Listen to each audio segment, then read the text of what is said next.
Assalamualaikum warahmatullahi wabarakatuh. Perkenalkan, saya Vanessa Autori, mahasiswa psikologi UNP. Baik, di sini saya akan menjelaskan sedikit tentang seputar transgender, lebih tepatnya tentang penerimaan sosial menjadi transgender. Pertama, kita kupas dulu tentang pengertian transgender itu sendiri. Transgender adalah istilah yang ditujukan kepada seseorang yang tidak dapat menunjukkan secara spesifik orientasi seksualnya. Misalnya, laki-laki normal yang memiliki kelamin yang normal seperti laki-laki, namun secara psikis merasa dirinya sebagai perempuan. Akibatnya, perilaku sehari-hari, kemudian cara berjalan, cara berpakaian, cara berbicara, itu menyerupai perempuan. Nah, manusia pada dasarnya telah dibagi menjadi dua jenis kelamin oleh Tuhan, yaitu laki-laki dan perempuan. Namun, pada kenyataannya seorang pria transgender hadir di tengah-tengah masyarakat sebagai sosok laki-laki yang merubah figurnya menjadi feminim atau sebagai perempuan.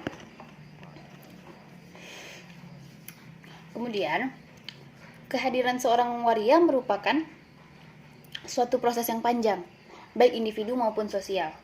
Maksudnya, secara individu, lahirnya perilaku waria tidak terlepas dari suatu proses atau dorongan yang kuat dari dalam dirinya, yaitu misalnya keadaan yang tidak sesuai dengan kondisi psikis, sehingga hal ini menimbulkan konflik psikis sendiri dalam dirinya.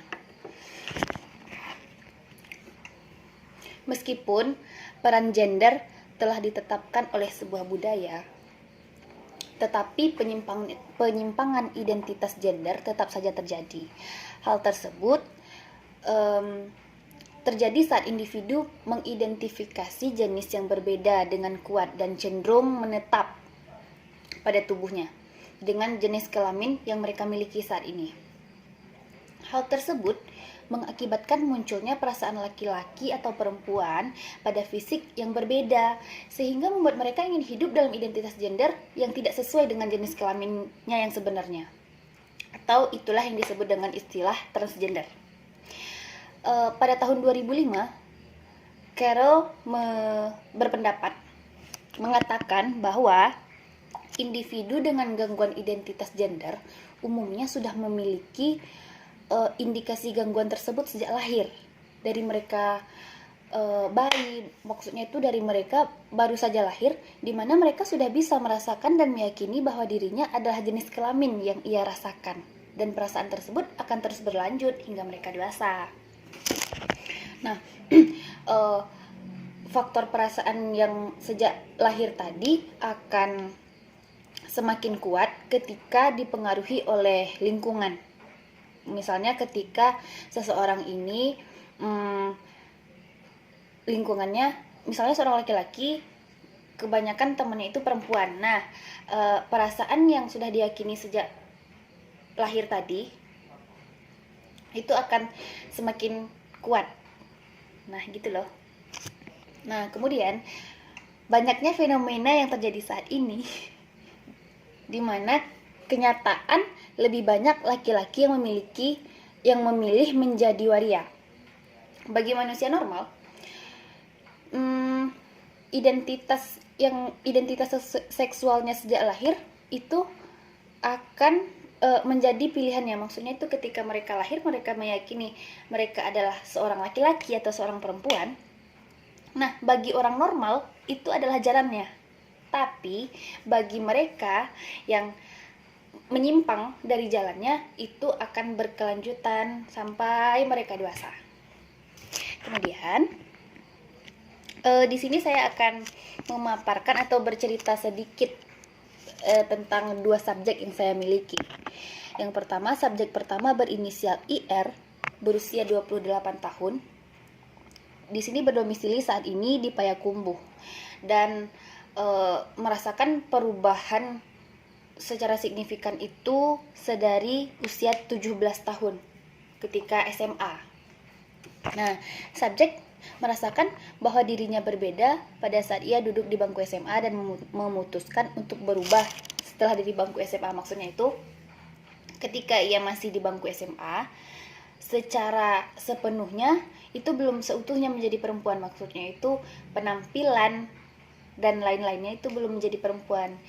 Nah, menurutnya jati diri sebagai transgender ini sudah terbentuk sejak kecil, di mana saat kecil ia diasuh oleh neneknya dan hanya berteman dengan anak perempuan seusianya. Dan mulai saat itu dia lebih suka berteman dengan perempuan karena menurutnya perempuan itu adalah sosok yang lembut, sosok yang baik, penyayang. Nah, jadi karena berteman dan lingkungannya adalah perempuan, teman-temannya adalah perempuan, jadi si subjek ini merasa nyaman dan ingin mengubah jati dirinya sebagai perempuan. Kemudian saya punya subjek kedua, inisial RK, berusia 29 tahun, berdomisili juga sama di Payakumbuh. Ujarnya, dia telah merasakan perubahan ini ketika usia 18 tahun. Subjek ini mulai mengalami perubahan ketika dia memang sudah ketika berusia 18 tahun, dia senang bergaul dengan waria. Jadi di lingkungan tempat tinggalnya itu memang banyak waria, dan mungkin dari sana terbentuklah secara lebih lebih kuat lagi perubahan yang dilakukannya itu. Jadi seperti pakaian, tingkah laku itu sudah berubah layaknya perempuan. Kemudian selanjutnya penerimaan sosial menjadi suatu kebutuhan bagi semua subjek. Meskipun saat ini mereka belum merasakan penerimaan sosial seutuhnya akan keberadaan mereka. Nah, kedua subjek ini merasa diterima pada saat mereka berada di komunitas transgendernya saja, di mana satu sama lain dapat memberi dan menerima dukungan, serta saling memahami kondisi masing-masing. Sedangkan pada lingkungan urban, maksudnya itu di lingkungan keluarganya, teman-temannya, orang tuanya, dan familinya yang lain, itu awalnya mereka pasti ditantang.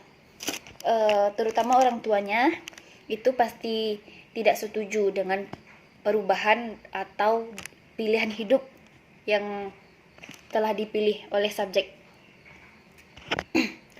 Karena kedua subjek tersebut menganggap dirinya itu penuh arti, sehingga mereka itu menerima dengan tulus.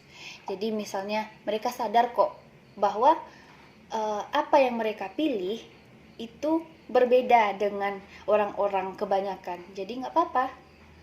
Kalau seandainya saya awalnya nggak diterima, ya nggak apa-apa. Saya sabar, tapi saya nggak akan bisa merubah jalan hidup saya. Ini adalah pilihan saya. Gitu. Mungkin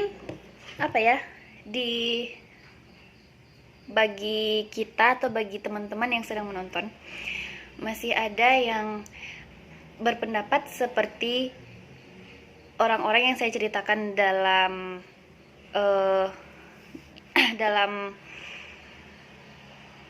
materi yang barusan saya sampaikan. Maksudnya itu kan dari kedua subjek ada yang tidak menerima, lingkungannya tidak menerima. Mungkin teman-teman adalah sebagian dari mereka. Nah, di sini saya cuma mau bilang, kalau kita nilai dari segi agama atau dari segi budaya, itu mungkin mereka telah menantang atau melenceng dari jalannya. Tapi nggak bisa juga kita secara keras menantang pilihan mereka, karena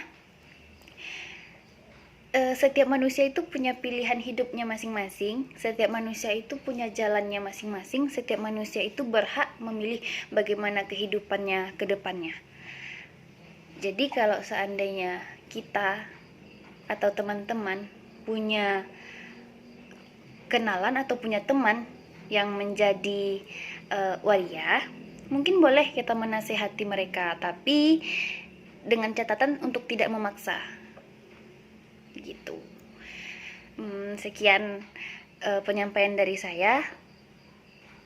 Salah dan janggalnya saya mohon maaf. Mungkin kalau seandainya ada yang kurang tepat dalam penyampaian saya mohon maaf. Terima kasih atas perhatian teman-teman. Assalamualaikum warahmatullahi wabarakatuh.